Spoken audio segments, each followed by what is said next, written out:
So hi guys, ngayon ay kasama ko ang tita ko dito, naka-same age ko lang. At ngayon ay gagawa kami ng pancit canton namin. So, yung pancit canton na gagawin namin ngayon, meron kaming sariling twist din. So, tignan nyo na lang. So ayun, tara, samahan nyo kami na mamili na ng ingredients namin. Go! Ayun, so pakilala po namin yung aso namin. Si Panic po yan. Say hi! Okay, sige, tara.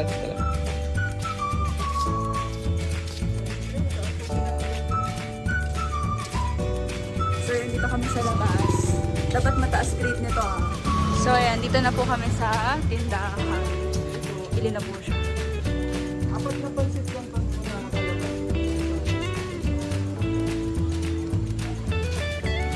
So ayan. Purchase made.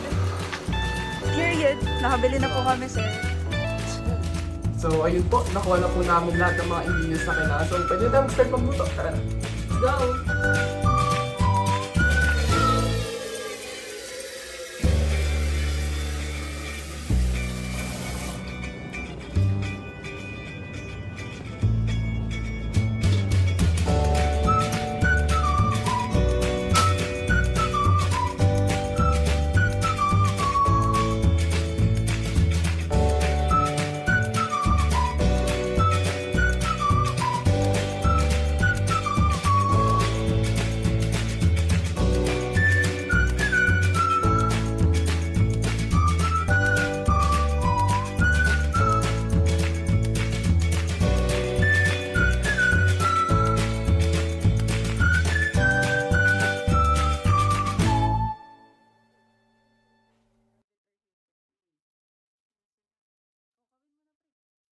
Yan, hintay na namin kumulo.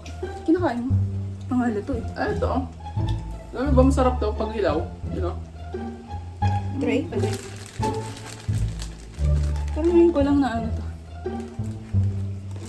Diba? Pwede. Try nyo. Kaya.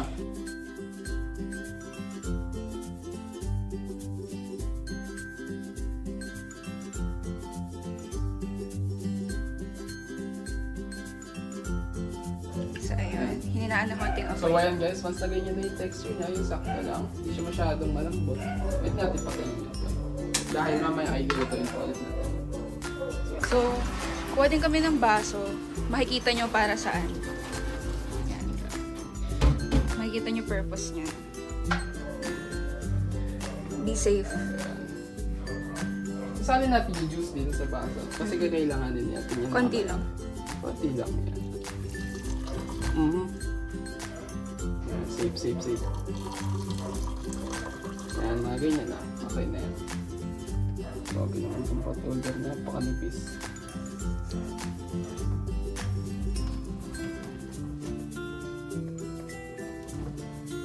Yan.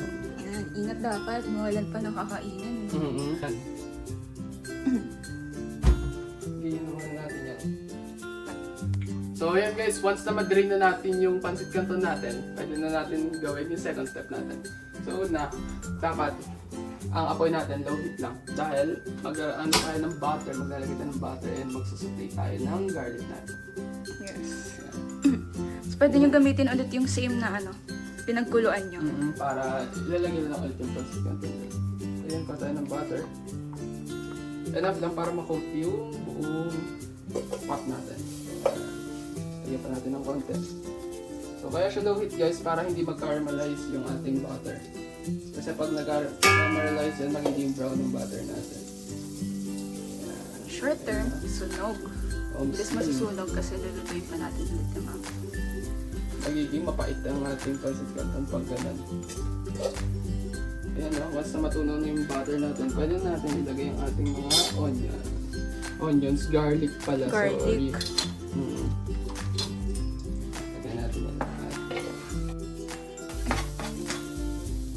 I-flip na lang. Yan. Hintayin lang natin mag-golden brown yung ating mga garlic. Then, pwede natin ilagay yung tubig na ginawa natin kanina. Yan. Sige mga ganyan na kayo.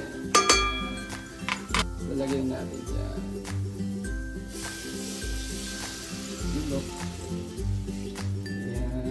nilalagay lahat. Eyeball Hindi mo lang. siya ilalagay lahat. So yan, lagay lang natin ang konti. Tapos pwede natin ilagay yung pansisata natin.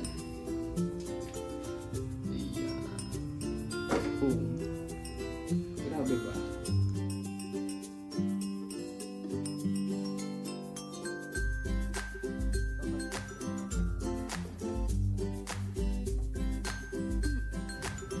So ayan na, once na sa tingin niyo nakikita niyo na wala ng tubig sa ilalim, pwede natin start ilagay yung mga seasonings natin. Gaya ng oil toyo at yung mismo seasoning natin.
Okay, so once na maging ganyan ang pancit canton natin, lalagyan natin ang final ingredient natin, which is yung mayonnaise. So ito yung magbibigay na sa kanya ng creamy texture para magmukha siyang carbonara.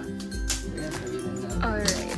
Unexpected secret ingredient pero sobrang sarap niyan. Oh, see, hirap buksan.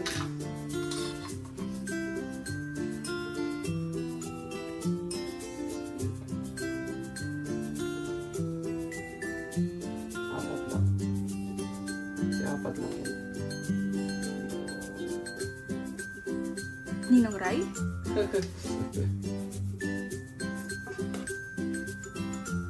hindi kasi tayo pwede ganun po. So mamaya tatry namin yung kasama yung seaweed nori para may crunch. Ayan na, no? Ready na siya. Yan. Taste test natin. Taste test.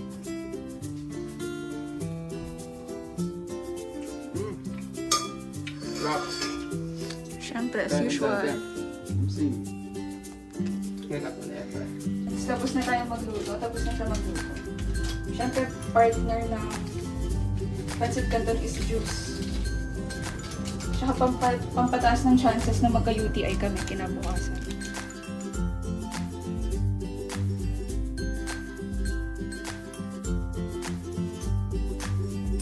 Kaya so after magawa na ito, kuha na tayo ng mga plato na pagkakainin natin. So yan na.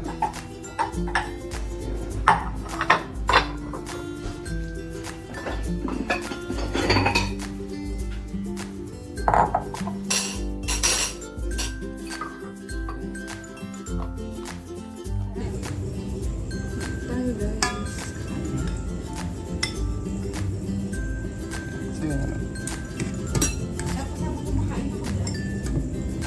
Oo, syempre, para may screen time kami. Ayan, tapos makita natin. Pakita lang natin ganyan lang. Yun, tara, FT na guys, tara na. Food trip.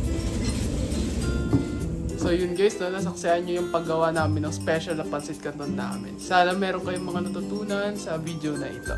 So yun lang naman po, bye-bye!